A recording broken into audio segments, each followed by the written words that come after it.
Hi, I'm so happy to be here just to extend this whole conversation on the challenges that many leaders are facing attracting and hiring talent, especially in this very changing landscape.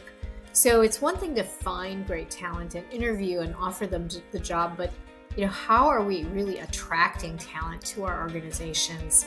And this seems to be the biggest hiccup in the whole formula right now, because there are so many companies that are really out there seeking employees, and employees have a lot of choices. Candidates have a lot of choices in today's environment. A lot of factors that we are also encountering are challenges related to geography. So are we trying to fill roles onshore, offshore? What's the state of that country? Are even city and local differences that need to be paid attention to, in addition to things like budget and salary and the nuts and bolts of making offers and attracting talent. But the other piece that we're finding, as everyone knows, is this question of remote work. And is that the right thing for your company? And how do you bring that forward during the interview process? And how do you represent where you're at today as a company and what your expectations may be, or if they may change in the future? So all of these are really challenging areas of question and conversation with most of the companies that we're doing business with, and just in general in the marketplace. Another factor here, of course, is inflation. Economics play tremendous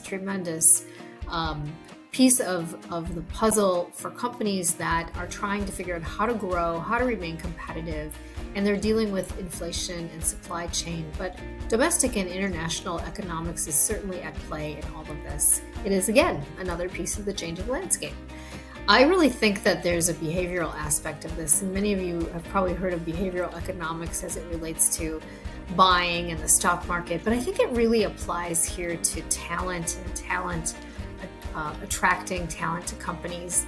There is definitely the factors around the economics of the offer and what that looks like, but there's also the people side of it, the psychology, the emotional, the cultural, the social factors that need to be kind of factored in addition to inflationary factors and what's going on with the state of the economy.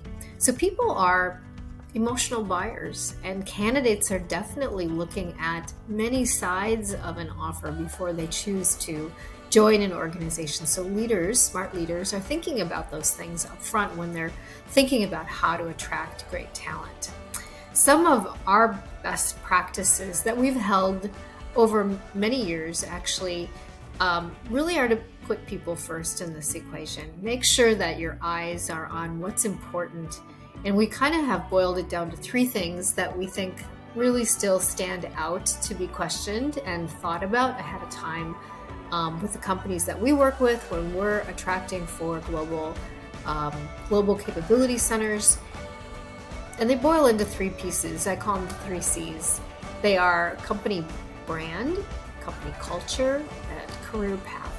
So company brand really gets to externally, how does your organization look to the outsider, to the candidate?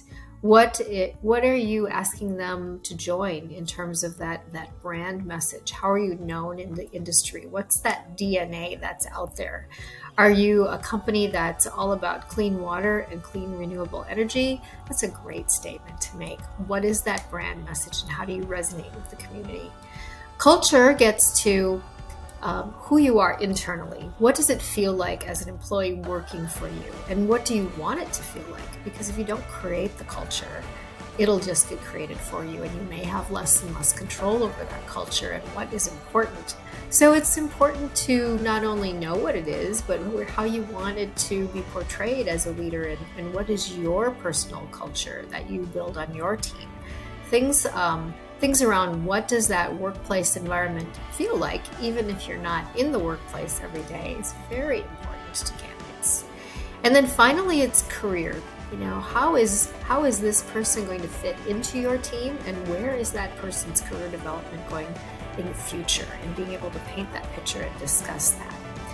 For SMC, we have a saying that is very, very true to how we recruit talent for the companies that we work with. And we use the phrase recruit to fit. We don't hold a bench. We don't pull from a pool of people. We really are very much about recruiting to make sure that every single role, whether you're at a junior level or a director level or an executive level, is really recruited to specifically fit that team, that culture, that brand, that company, and they have a known career path that are at least options to them.